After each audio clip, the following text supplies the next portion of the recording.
Hey everyone, Jack Gerard here. How long was I Hyperian?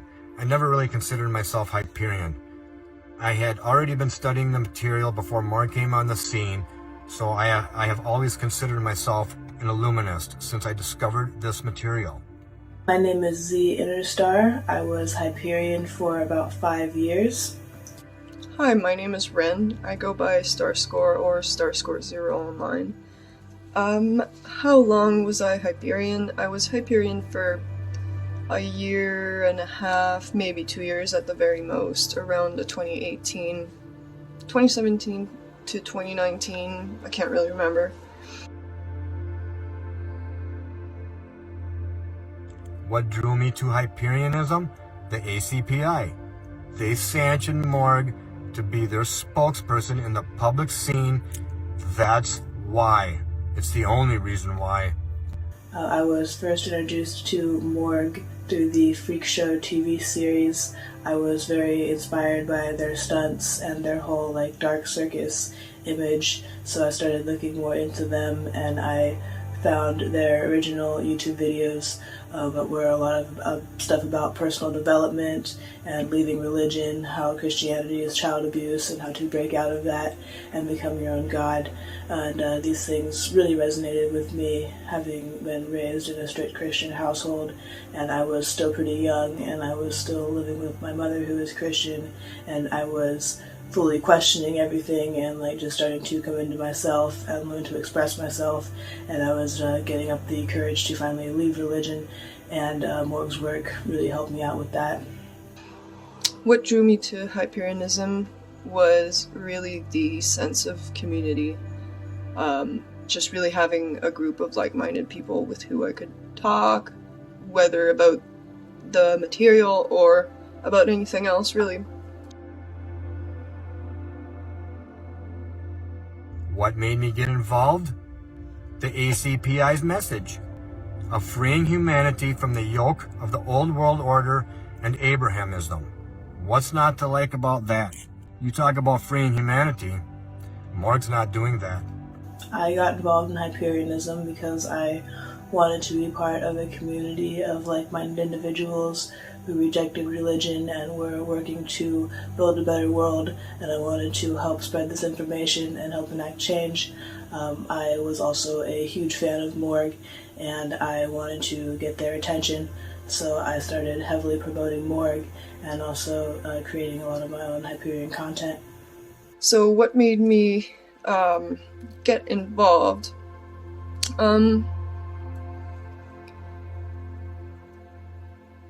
Again, I'd say it's the sense of community that made me get involved. My goal when I joined Hyperian groups, when I started adding people that identified as Hyperian, and when I started identifying as Hyperian, my goal was really to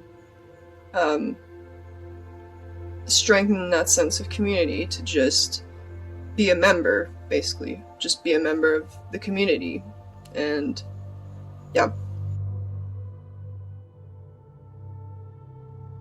What red flags did I have?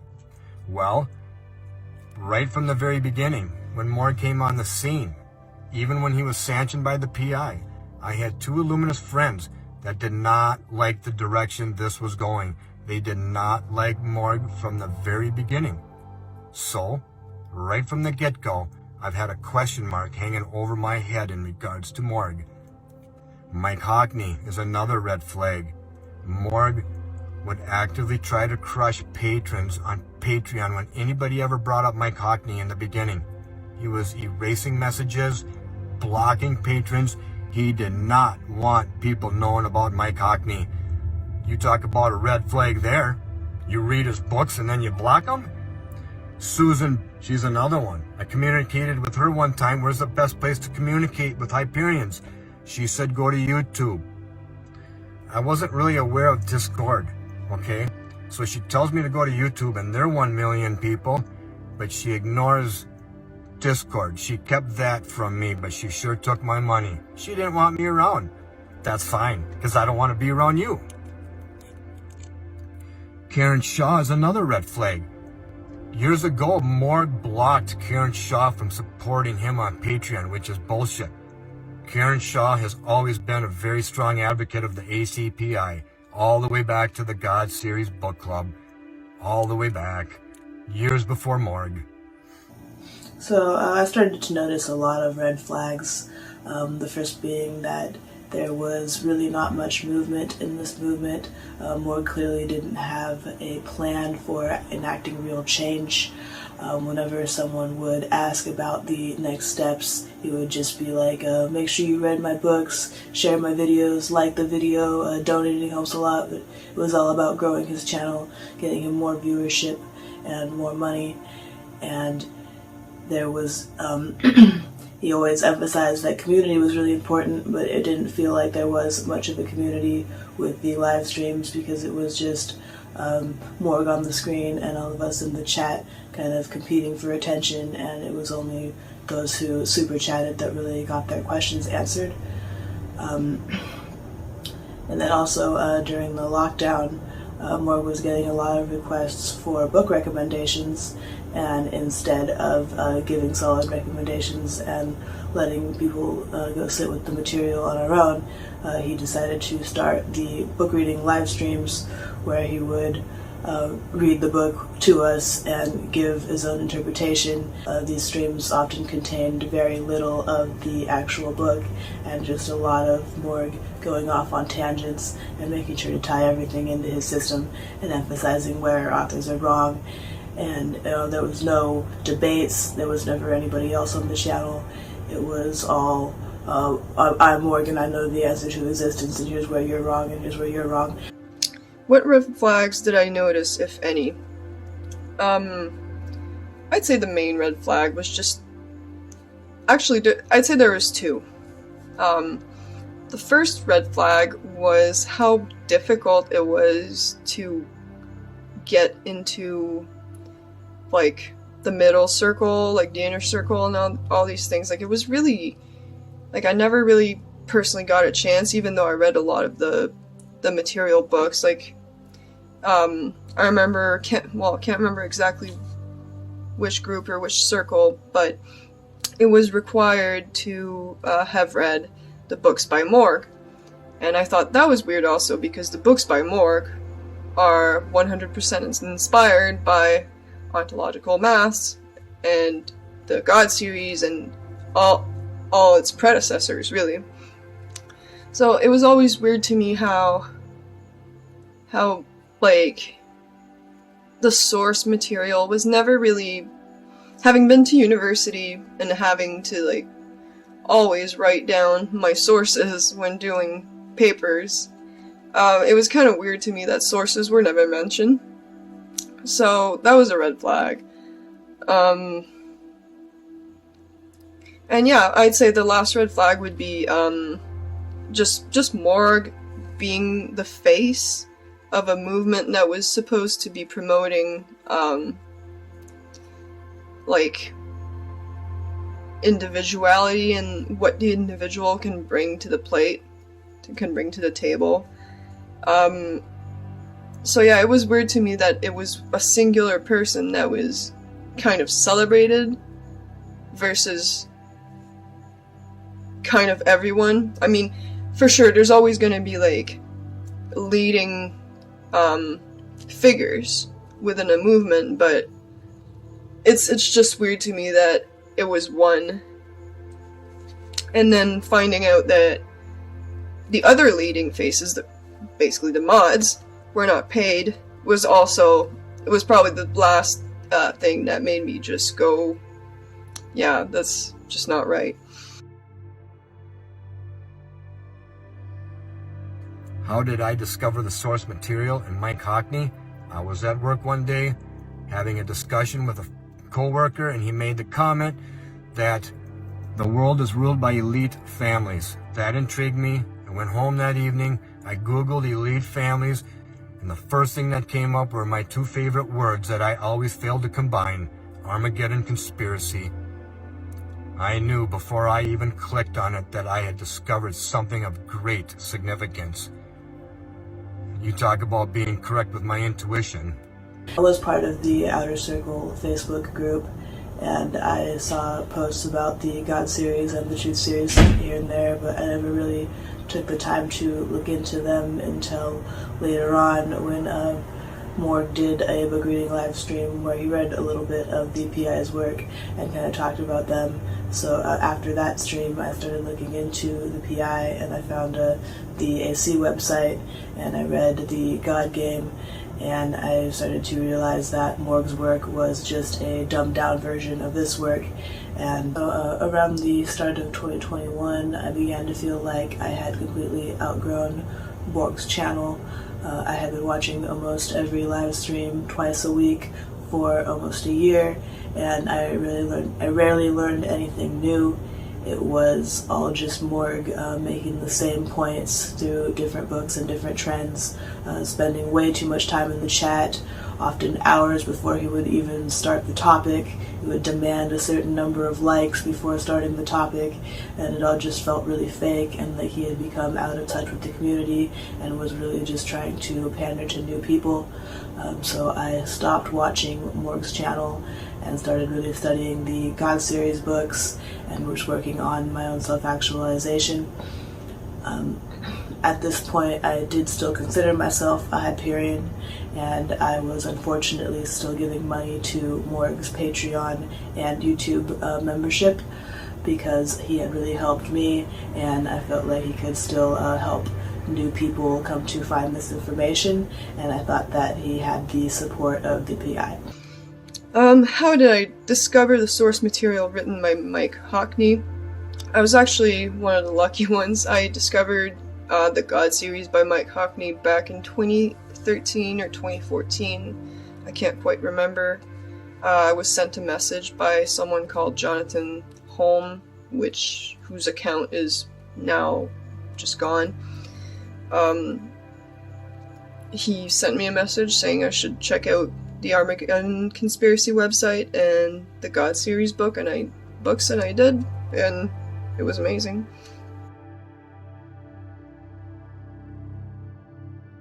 What made me leave Hyperianism? Well, I always had a red flag. Thomas Foster came out with his open letter in 2020 exposing that the movement was being infected by Ayn Rand right-wing bullshit. That's just not good, man. Come on. Ayn Rand. Then, a few years later, he starts to liberalize it. And right from the get-go, he capitalized it. Morgue infected the movement with right-wing ideology and left-wing ideology and capitalism, which umbrellas both of them. Me, I don't like Republicans, I don't like Democrats, I don't like liberals, and I don't like conservatives, and I don't like capitalism. It's all bullshit. So when I condemn left-wing ideology, I'm condemning American left-wing ideology, not meritocracy left-wing. I officially ended my support of Hyperianism recently when I learned of Morgue no longer having the support of the PI and how dishonest he was about it and how he mistreated the top Hyperians who decided to leave and how he showed them no appreciation for the many years of work that they put into the movement. It seemed like all of my suspicions about this individual had been proven to be true. So what made you leave Hyperianism? As I've touched upon on question number 4, what made me leave Hyperianism was just really the fact that really Morgue was the main face. I just thought it was weird, and I've never particularly liked Morgue for myself. I mean, it's fine if other people like them, but I just don't. I've personally just never been like a fan, so. How much money did I give to Morgue? I would say almost $2,000 off and on over 4 to 5 years. I gave Morgue money through Patreon and his products. I had his t-shirts. Normally I give my clothes to Goodwill or Vietnam veterans or numerous other charities that I donate stuff to. Those Shirts were ripped up and used as oil rigs. The books I bought from Morgue went to one of my Illuminous friends in Canada because she collects books, and I thought, well, she can have them even though she is one of the two people that condemned Morgue from the beginning. She can have the books. She's not going to infect Canada with Hyperianism. She'll guard those books with secrecy.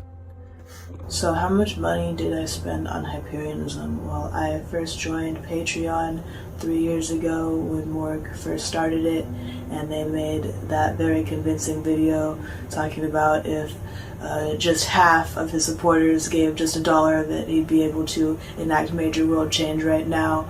I really believed in this, so I joined at the $5 per video tier, and later upgraded to the $10 per video tier when they added that one to start giving out signed books. So not only did I support Patreon for 3 years, but I also bought all of the books, made sure to have them signed. I bought a t-shirt, a hoodie, a bunch of pins, and some stickers. How much money did I spend on Hyperianism?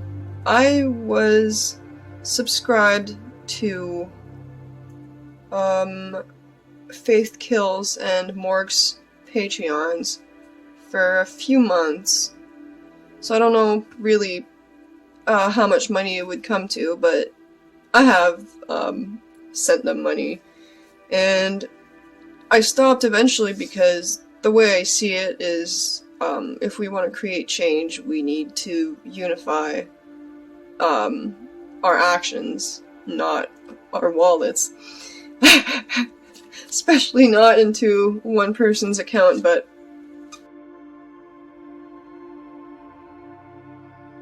what would I say to Hyperians? I would say get out. You're in a cult. Morgue is a high priest, and Susan is his footman, or a butler of sorts. Susan's not a high priest. She's Morgue's butler. She bathes him, and she clothes him like the emperor she looks at him as. Read Mike Hockney, read Dr. Thomas Stark. You will realize that their writings are way higher than Morgue's, and their writings are way higher than Morgue doing his videos. Get away from the videos. Get away from Morgue's half-hour videos.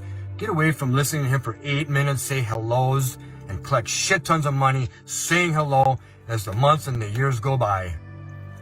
Don't give Morgue any money. Stop watching the videos. Read books. Books will hammer the message into your mind a lot better than these stupid videos Morgue makes. Stay away from Hyperianism. Study Illuminism. Your mind will be far better. Morgue doesn't increase the brainwaves of your mind. The Illuminati does. Morgue never really once touched my neocortex. The Illuminati do. So, fuck you, Morgue. The sooner you fail, the better. To all the Hyperians watching, I want to say, please drop your emotions and use logic and reason to really analyze the situation. Morgue has broken their promises. They now make almost $3,000 per creation on Patreon, plus thousands in super chats, and no change has been made except for upgrades to the videos, because apparently seeing his face in a better resolution is going to change the world. No. This cult clearly only exists to feed Morgue's ego and stop him from ever having to get a regular job. Corey is not going to create New Terra. They are perfectly happy staying in their cozy apartment, hiding behind the camera, lying, cheating, stealing, and taking advantage of the working class. You don't need them. Learn the material for yourself and save your money. I'm Z Innerstar, and I am not Hyperian. So 8, what would I say to any Hyperians watching? That's exactly what I'd say. Just stop giving your money away. You need it. Like, we all need our money. Like, instead contribute in a way that isn't money. It is fishy to have a singular face. It's just use reason, use your use your common sense and save your money for yourself, for your own projects, for your own ideas, because you can't, if there's anything that Hyperianism and the God series and Pythagorean Illuminism and all these things should have taught you by now, is that you have everything you need within, and you gotta reach within and find what it is about you, what are your strengths, and put that forward. So I hope this helps, and thank you for listening.